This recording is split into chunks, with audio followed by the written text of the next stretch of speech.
The French finance minister Éric Lombard has made a striking statement that could shift the landscape of the nation's fiscal policies. He indicated that if Prime Minister François Bayrou is ousted in an upcoming confidence vote, the government will face a necessity to negotiate and recalibrate its plans related to reducing the budget deficit. In an interview with the Financial Times, Lombard elaborated that should the government lose its standing, it would likely have to make concessions to the left-wing parties, thereby reducing the scale of its proposed fiscal measures.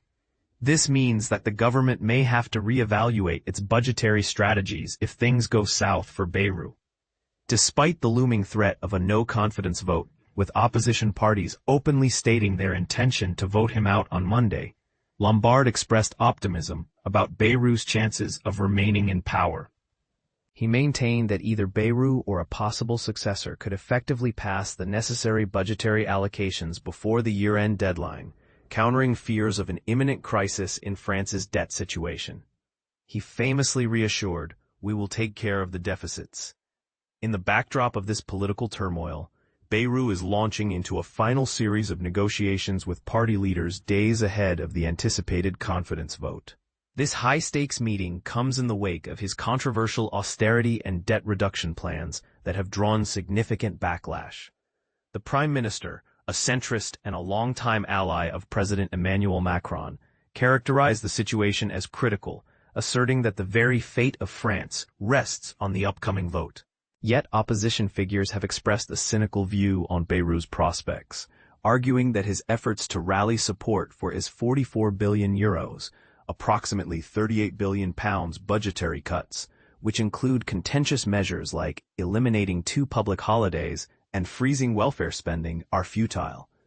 They contend that without these cuts, France risks succumbing to the long-standing issue of public debt, which Bayrou openly calls a curse. The Communist Party was the first to engage Bayrou this week, flatly stating the impossibility of his survival in the imminent vote, with Representative Stéphane Peu predicting, "This government is going to fall."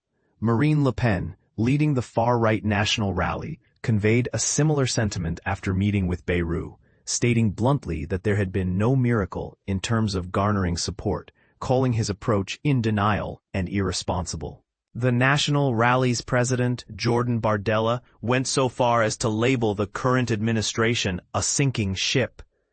The Socialist Party, labeling their upcoming meeting with Bayrou as a mere farewell, has joined the ranks of other leftist factions, like the Greens and La France Insoumise, which refuse to even engage in talks with him, seeing it as futile.